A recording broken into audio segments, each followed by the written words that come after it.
I want to talk about our farmers. We kind of touched on this a few times, but it gets a little bit deeper now. Did some research on this a couple of days ago, and Milei, the new right wing, or not new, but he's been there for a few years, the right wing leader of Argentina, had big support from the right here and from Trump and all these guys. And they love this guy because unlike the United States, where it's not as easy to it's to simply go to the right and say, I am going to implement all these right-wing features because they're better for the economy, etc. In a lot of these Latin American countries, because they're closer to dictatorships than we are, when you elect somebody, they can go ahead and just do as they please. And that's what Milei did in Argentina. And so he put the right-wing policies, Project 2025, on steroids in Argentina. And it destroyed the Argentinians' economy.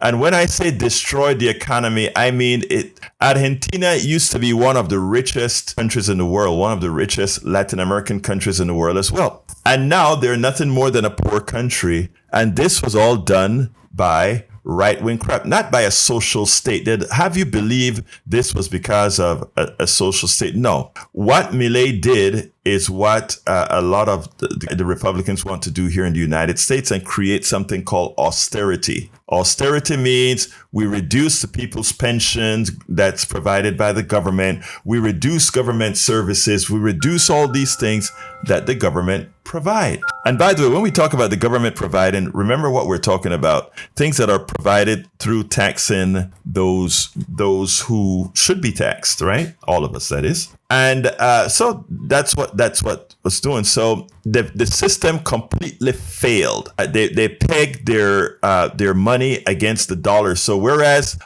some currencies are pegged towards gold, some silver, and ours towards the faith in the United States, the Argentinian government pegged their money to the dollar. What that also means, right, is you don't have flexibility. If you don't have your money pegged to the dollar, let me just say a little bit of economy here. If you have your own currency, what's known as sovereign currency, and you do everything in your currency, if things get out of whack in your country, right, you can devalue your currency so that the stuff that you export, etc., becomes much cheaper. So if you do that relative to the dollar, a lot of your products would be sold and your economy can get rejiggered because the exchange rate reflects, the power of your currency, etc. And you can make adjustments to your thing. Of course, imports become more expensive, but a country like Argentina that has a lot of resources, from cattle to farmland to all that good stuff, a lot of stuff would be more expensive, but a lot of stuff would be just fine as well. But the truth is, they don't really believe in free enterprise. What they implemented was capitalism on steroids. And that simply is an extractive system that doesn't work. So what happened? It failed. Just like when Bush came into power, what they attempted to do failed. Just like what Reagan's austerity, etc., failed until he implemented Keynesian economics. Nobody tells you that. But this great Reagan $16 million jobs, and by the way, Clinton had more in $20 million, and he did the exact opposite of not the exact opposite. He did quite a few things differently than Reagan did. But not until Reagan implemented Keynesian economics, which what it meant is that the government is a spender of last resort. So in building the military, in not getting rid of certain forms of welfare, etc., the economic motor ran crazy. Just like what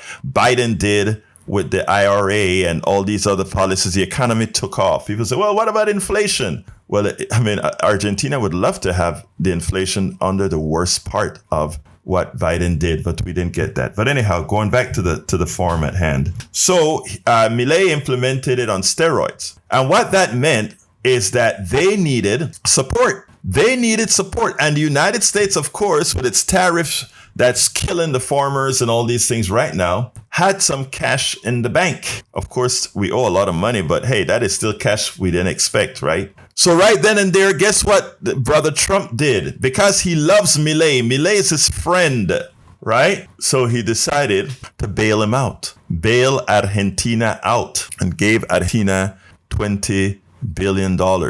Are there any farmers listening to me right now? Right now, we don't even have a bill. We don't even have a bill in Congress, a Congress run by the people you put there, farmers. We don't even have a bill out there that is saying, well, since we killed the farmers' soybean market, let's give them a subsidy. By the way, I don't really support that a subsidy should happen under what you guys believe in, but let's give them a subsidy so that they don't lose their farms to the corporate sector. Well, there's not even a bill out there for that. The best that we got is Donald Trump, when somebody challenged him about tariffs, came out and said, oh, we're working on something for the farmers. Well, let me tell you about the something they're working on. Let me tell you something else that's happening to you soybean farmers. When Donald Trump gave $20 billion to Argentina to bail them out, it also left open for Argentina to do what it needed to do best. Or not best, but what it also did. China went to Argentina to build ports. China went to Argentina to buy soybeans. So now we are, with our American dollars that we received from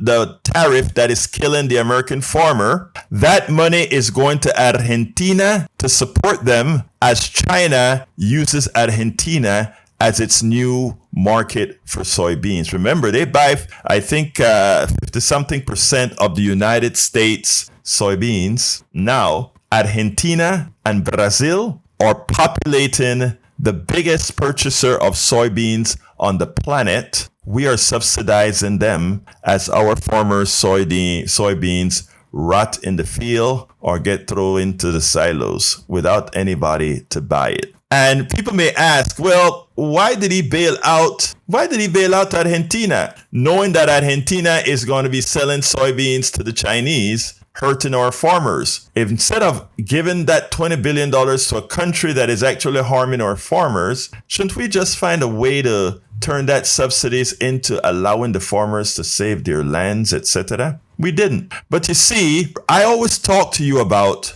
being a billionaire doesn't mean you have much upstairs. The people with a lot upstairs are the people I see in my chats right now. All you guys in the chat right now, the ones that aren't trying to protect these policies, that is, are smarter than any one of those billionaires out there. And I am not saying that to be nice to you. I'm saying that because in the aggregate, it is true. It doesn't take rocket science for you to understand that if you are going to implement these right-wing policies, that you will kill your economy. Doesn't take rocket science to do that. Basic Economics 101, if you really ever believed it, would tell you that if you put the money into the hands of people who would spend it, that economy would thrive because of the circulation of money. But if you put that money in the hands of people who are rich, and especially getting rich off the backs of others, there's nobody to spend that money, because the rich giving the rich a tax break does not give him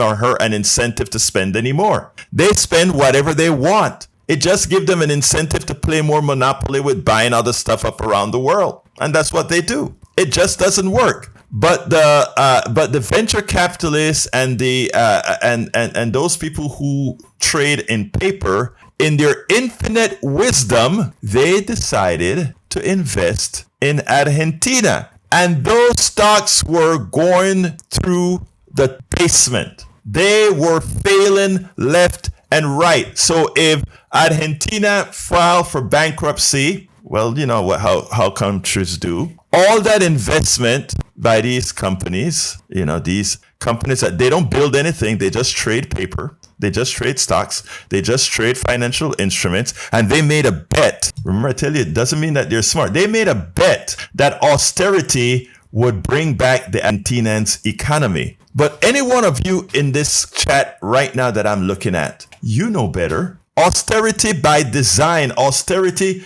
if you don't believe in ideology, if you just believe in math, you would understand that austerity by the mechanics is a failure. And it failed in Argentina, and those investors who believe in the crap they talk to you about, austerity and reducing budgets, those stocks were in the dumpers until, of course, their savior, Donald Trump, gave Argentina, or made Argentina aware that they'll have $20 billion to recover to help their economy not fall through the basement. So folks, understand, and I hope there are some farmers that are listening, because this isn't a offshoot or something like that. This is exactly what's being done here in America as well. This is exactly what is being done in America. When you see them cut insurance, and starting in October, remember what this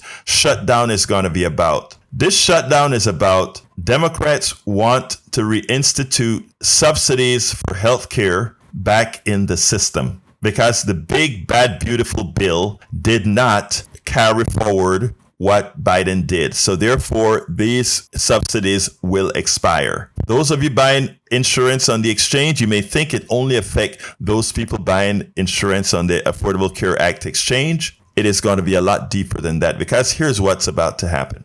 Because these rates are going to go up, some people are going to have their bill go from about $7,000 a year for health insurance to $24,000 a year. I want you to get this right. Some people, because of the loss of subsidies, will have their healthcare bill, go from about $7,000 a year to $24,000 a year. If you're making $85,000, that's a number, because of the loss of subsidies. Now, what that means is that person who's going to pay $24,000 a year, they are just going to say, I can't pay $3,000 a month in healthcare. And by the way, that doesn't include the co-pays and all of that. That still is in effect. They can't afford that. And that is coming, folks. This is not coming after the 2026 election. This is coming now. In October, you'll see these bills in October. And what that means is a lot of people will say, I just can't pay that, and they will go without insurance. So the insurance companies,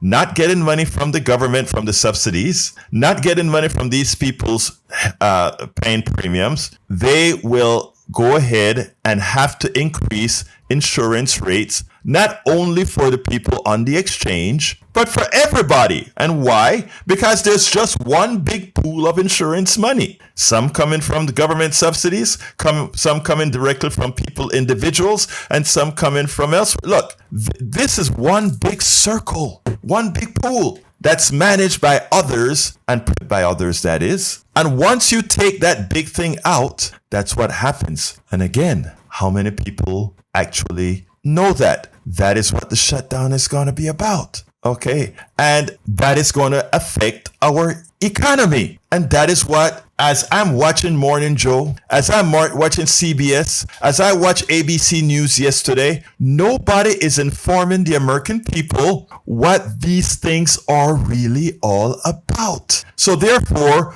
we can take silly ideological positions. Oh, big government, small government, big, we don't want this. The farmers sealed their own demise. They sealed their own demise. Classes, the upper classes, take care of themselves. Donald Trump didn't bail out the poor in Argentina. Donald Trump bailed out the investors whose investments skyrocketed as soon as he gave Argentina, or proposed to give Argentina, the $20 billion.